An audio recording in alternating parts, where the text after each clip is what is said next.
안녕하세요. 오늘은 7월 29일 월요일, 지금은 저녁 11시 51분인데요. 오늘 특별 설교, 요즘 제가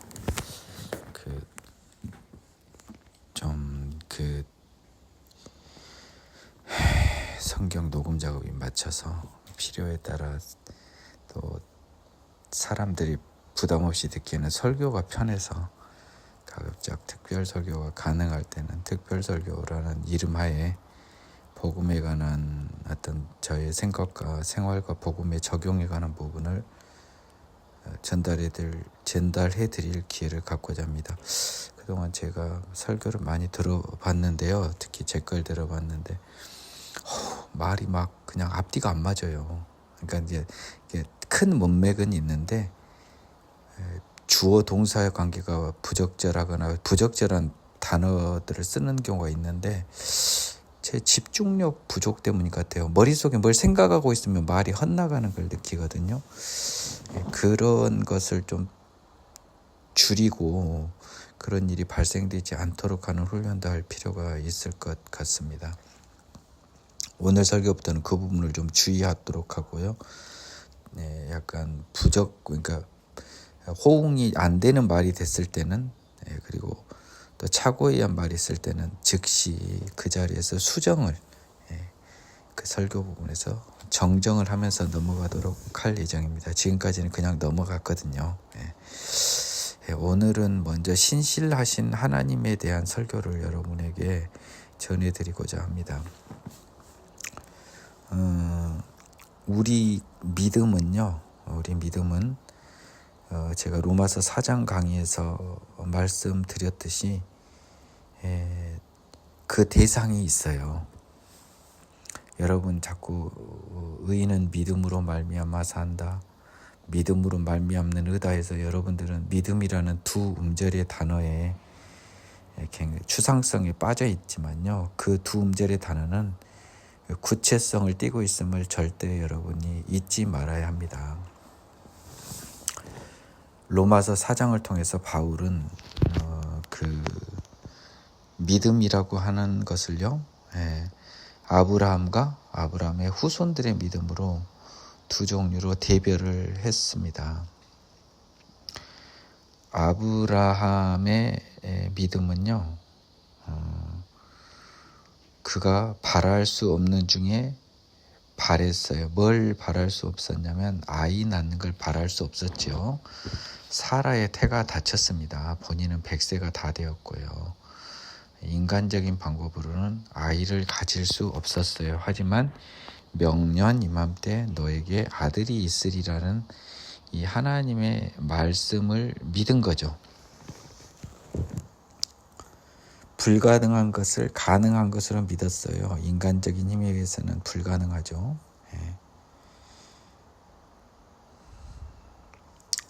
아브라함이 이를 믿고 나아가서 로마서에서, 제가 지금 성경을 안 들고 하고 있습니다, 확신하였단 말까지 하고 있었던 걸로 저는 기억을 해요.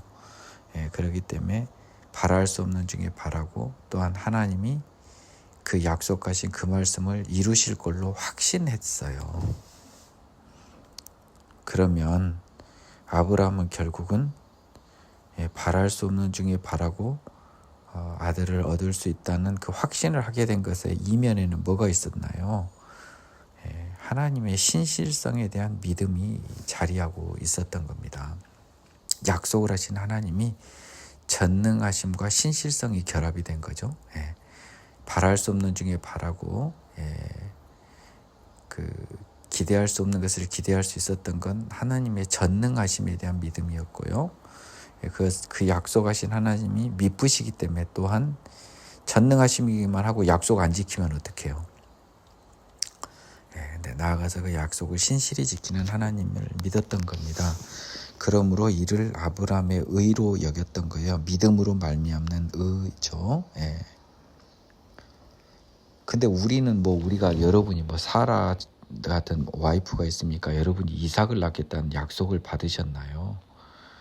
여러분들에게 하나님이 주신 약속은요, 너희들이 새로 태어나 죄 없이 살면 천국에서 다시 영생의 신령한 부활을 경험할 것이라는 약속을 하신 거예요. 아브라함에게 명년 이맘때 너희 아내 사레에게 아들이 있으리라, 사라에게 아들이 있으리라 한 약속하고 똑같이요. 저희에게는 무슨 약속을 했냐면 너희가 내 아들 예수 그리스도를 통해서 새로운 생명을 부여받아 새로운 피조물로서 죄 없이 살다 죽으면 너희는 죽지 않고 영원한 천국에 들어가 영생을 나의 나라에서 누릴 것이라고 약속하셨거든요.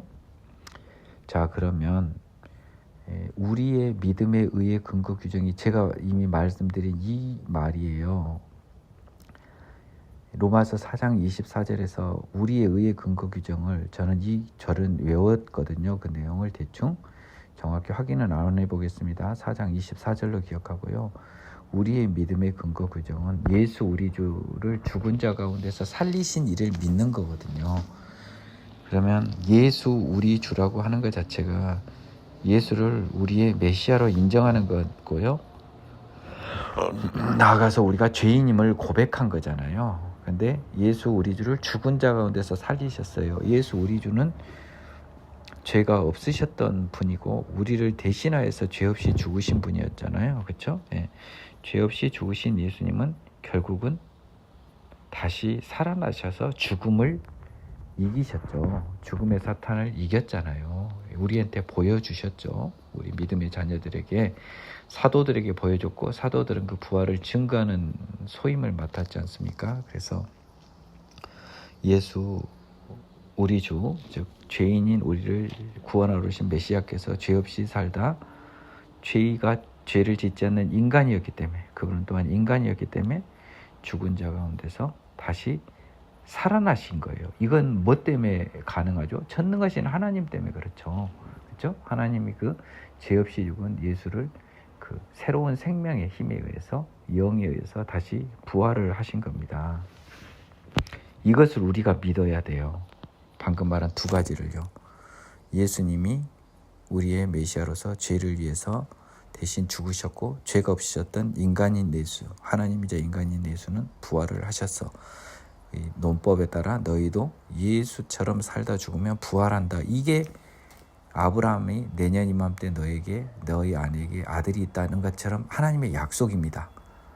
이 약속을 우리는 믿는 거죠. 예수 우리 주를 죽은 자 가운데 살리신 이를 믿는 거예요. 우리도 그렇게 살리실 걸 믿는 겁니다. 예수처럼. 그 하나님의 신실한 약속을 믿는 거예요.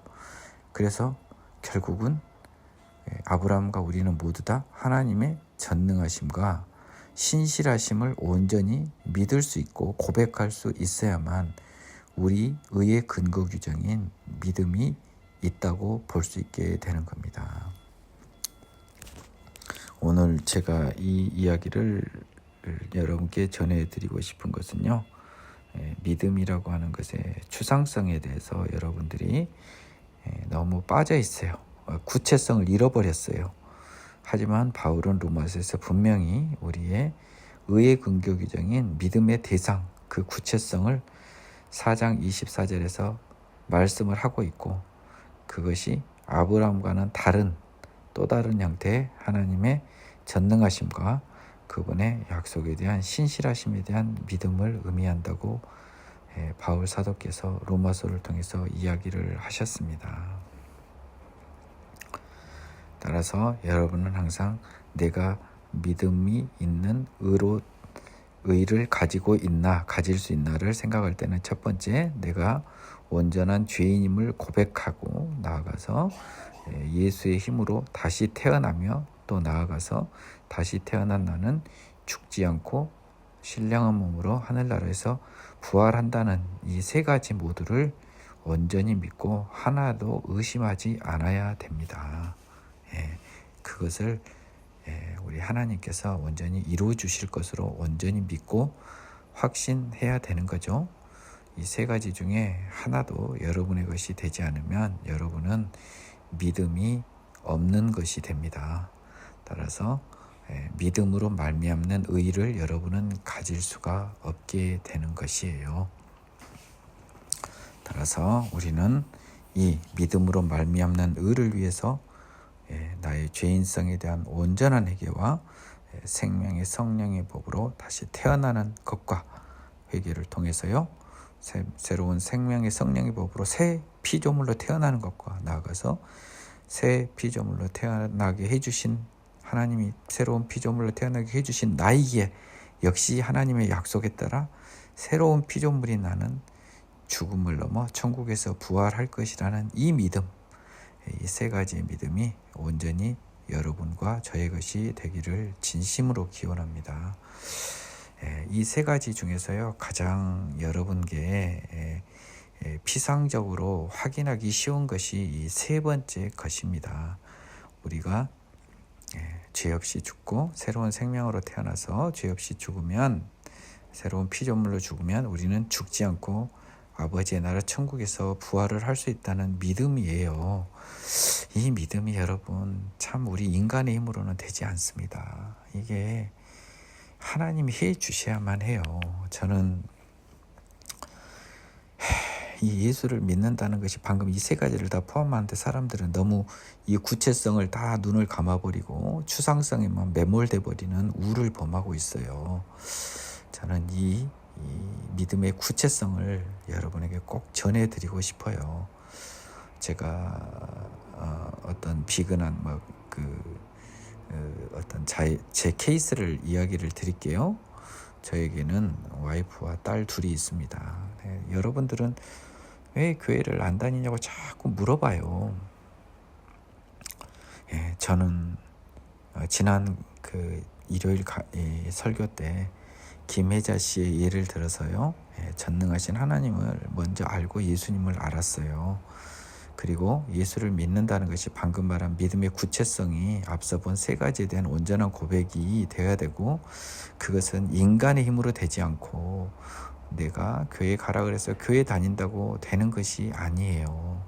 물론 그렇게 하면 될 가능성이 커질 수 있다고 인간적 기대는 할 수 있을 거예요. 하지만 저는 하나님께 모든 걸 맡기고 기도하고요, 변화된 저를 통해서 그들이 살아있는 증거를 보게 하는 것이 첫 번째 목표고요. 때가 되면 하나님이 이끄시면, 교회에 하나님이 부르시면 하나님의 존재를 스스로 고백하고 교회로 나아가기를 저는 기다리고 있고요, 기도하고 있어요.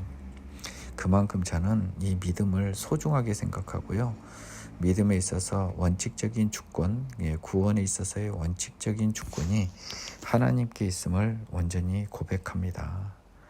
제가 만일 내 주머니에서 용돈을 주듯이 교회만 가면 아무나 구원을 받는 것이라면, 제가 왜 저의 아내와 저희 두 딸을 서둘러서 그곳으로 데려가지 않겠습니까? 제가 데려온 자식 키우는 것도 아니고요, 우리 마누라가 보기 싫은 것도 아니에요. 사랑하는 아내와 딸입니다. 그럼에도 불구하고 조급한 마음이 초창기에 있었어요. 근데 지금은 하나님께 모든 걸 의지하고 기다릴 수 있는 이유는 그 주권이 하나님께 있기 때문입니다. 제가 이제 이 말을 하는 이유는요, 여러분들이 구원에 있어서 주권을 자꾸 여러분에게 있는 것처럼 오해하기 때문에 그래요. 그거는 여러분이 구원을 받지 못했다는 증거일 수 있어요. 왜냐하면 구원이라고 하는 것을요, 온전히 새로운 생명체로 태어나 죄사함을 받아 새로 다시 태어나게 되면요, 이 모든 것이 온전히 나의 힘과는 무관한 전적인 하나님의 힘에 의해서 이루어졌음을 고백할 수밖에 없게 되거든요. 그렇게 되면 이 구원이라고 하는 것에 있어서 인간의 기여가 생각보다 거의 없고, 나아가서 우리가 누구를 구원을 시켜줄 만한 능력을 전국적으로 가질 수 없음을 고백하게 됩니다. 그렇다고 해서 우리가 복음과 예수님을 증거하지 않는 건 아니에요. 저도 집에서도 항상 성경을 읽고 찬송을 듣고 노래함으로써 저는 하나님을 증거해요. 숨기지 않는다고요. 다만 공허한 메아리로 들릴 수밖에 없는 저의 전도를 알기에 하나님의 때를 기다리고 있는 것이에요. 그리고 저희 집을 벗어난 나머지 잠재적 하나님의 자녀들에게는 제가 이 가상의 유튜브 공간에서 얼굴도 없이 오직 목소리로만 들리는 이 교회를 통해서 여러분을 만나고 여러분에게 생명의 말씀을 전하고 있습니다. 오늘은 우리 믿음의 구체적인 내용, 그것 관련된 하나님의 전능하심과 신실하심에 대한 온전한 고백, 그리고 믿음의 구체적인 내용 3가지. 내가 죄인이다. 따라서 그리고 나는 죄인인 내가 예수 그리스도의 이름으로 다시 태어났다. 다시 태어나서 새롭게 새로운 생명의 성령의 지배를 받는 새로운 피조물인 나는, 다시 태어난 나는 죽어도 죽지 않고 천국의 자녀로 영원한 생명을 누릴 것이다. 이것이 오늘 여러분에게 전해드리고 싶은 마음이 들었어요. 이 부분을 전해드리고 싶은 마음이 오늘 번뜩 들었단 말이에요. 여러분 기쁘지 않으세요? 믿음의 구체적인 내용을 정리해 준 제 이 짧은 설교가 기쁘지 않나요? 그러면 마지막 하나만 또 간략히 언급할게요. 3번째, 다시 태어난 우리는 죽지 않고 천국에 간다는 이 3번째 확신이요, 여러분이 그 무서운 죽음으로부터 여러분이 이길 수 있는 힘이 되는 거예요. 따라서 여러분에게는, 이 믿음 있는 여러분에게는 죽음의 사탄이 힘을 쓰지 못해요. 죽음이 여러분을 제압하지 못해요. 죽음이 여러분을 협박하지 못합니다. 죽음이 여러분을 하나님으로부터 떠나게 하지 못해요. 오히려 죽음 앞에서 더욱더 하나님 쪽으로 달려가게 할 뿐입니다.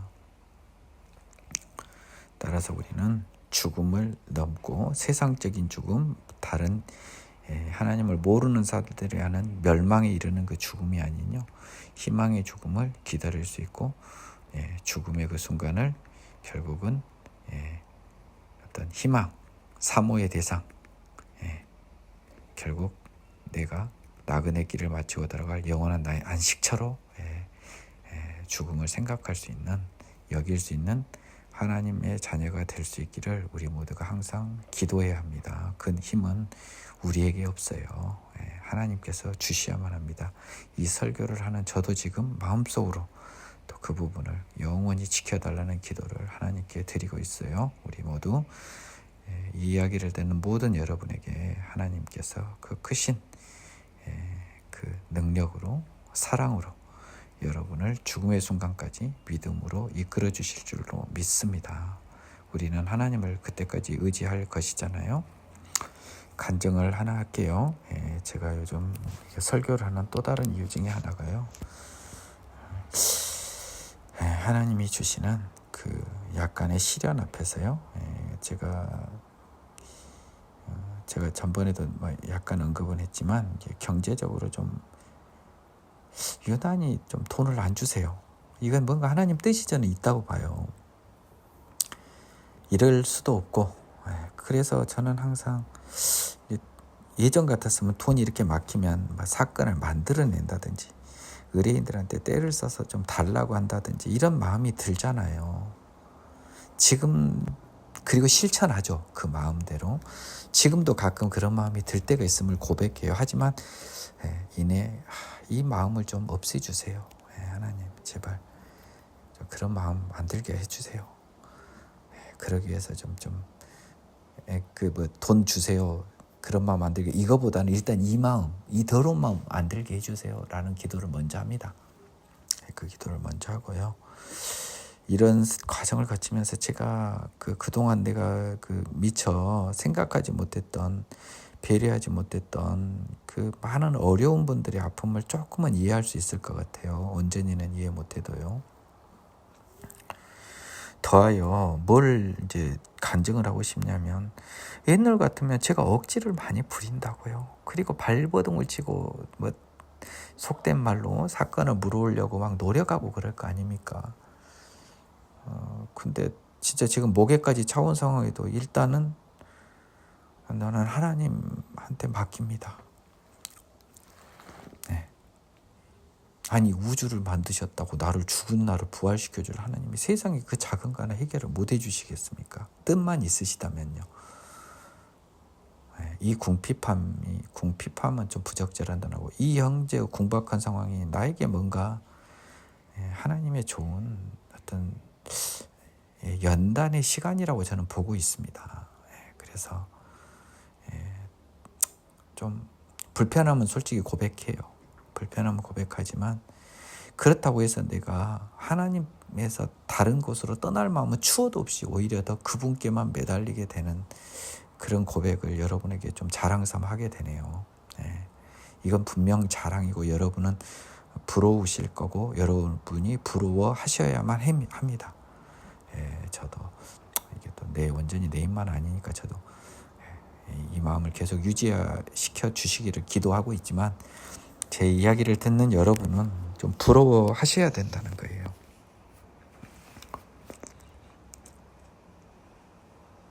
그래서 이 최근에 이런 경험들을 통해서요, 어려움에 처해 있는 여러분들에게 만일 여러분이 하나님의 자녀라면 여러분 아까 제가 우리가 우리 믿음의 고백에서 전능하심과 신실하심을 고백했지만요, 또 하나님의 또 다른 특성이에요. 선하심이에요. 우리를 이 불안이라고 하는 것에서부터 해방할 수 있는 유일한 우리의 믿음거리는요, 안심거리는요, 우리가 여러분이 저나 하나님의 자녀라는 가정하에 우리는 선하신 하나님의 주권에 따라 움직이는 하나님의 자녀라는 거예요. 따라서 우리는 비록 시간의 별을 살고 있지만 미래에 이루어질 하나님의 시간을 전제로 하나님의 시간에서는 다 이루어진 거잖아요.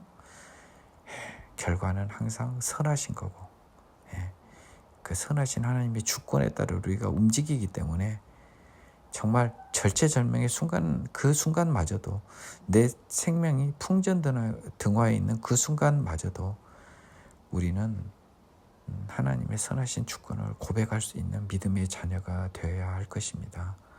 저와 여러분 모두가 그 순간에도 하나님의 주권, 나아가서 그 하나님의 전능하신 하나님의 주권이 당연한 거고, 전능하신 하나님이 선하시기까지 하다는, 인자하시기까지, 특히 선하시다는 고백을 우리가 할 수 있어야 할 거예요. 저는 여러분들을 얼굴을 보지 못하고 여러분들을 만나지 못합니다. 지금 변호사 생활을 하고 있지만 신학대학원 지금 방학 중입니다. 이제 한 학기밖에 안 남았습니다. 그래서 야간으로 다니는 백석대학교 신학대학원도 이제 한 학기만 있으면 저는 신학대학원 생활은 마칩니다. 제가 신학대학원 2년차 1학기 방학 때였습니다. 제가 굉장히 수업료로 어려워하는 모 학우 한 분을 이게 하소연하는 소리를 건네 들었던 거예요. 그래서 그 소리를 듣고 제가 하나님한테 기도를 했습니다. 하나님과 대화를 했죠. 정확히는 하나님, 저분들은 참 안타까운데요. 저는 그 당시까지는 큰 어려움이 없었습니다. 경제적으로 필요한 돈은 충분히 공급해 주셔서 저는 아무 어려움 없이 우리 친구들도 먹고 살면서 이렇게 공부를 하고 있는데 저렇게 힘든 분들은 어떻게 해요? 저한테도 그런 벌이 없이 이렇게, 벌이 아니죠. 그런 어려움 없이 이렇게 공부하는 게 좀 죄스럽고 저분들한테 참 불편합니다 했더니 지금 그 불편하고 죄스러운 마음이 상쇄될 만큼 심각한 영양실조를 유발하고 유도해주고 계시는 거죠. 저는 이렇게 그분들 정도로 궁핍하지는 않기 때문에 그냥 웃어 넘기기는 합니다만은 그래도 적어도 개인적으로는 조금은 힘든 시간을 보내고 있습니다.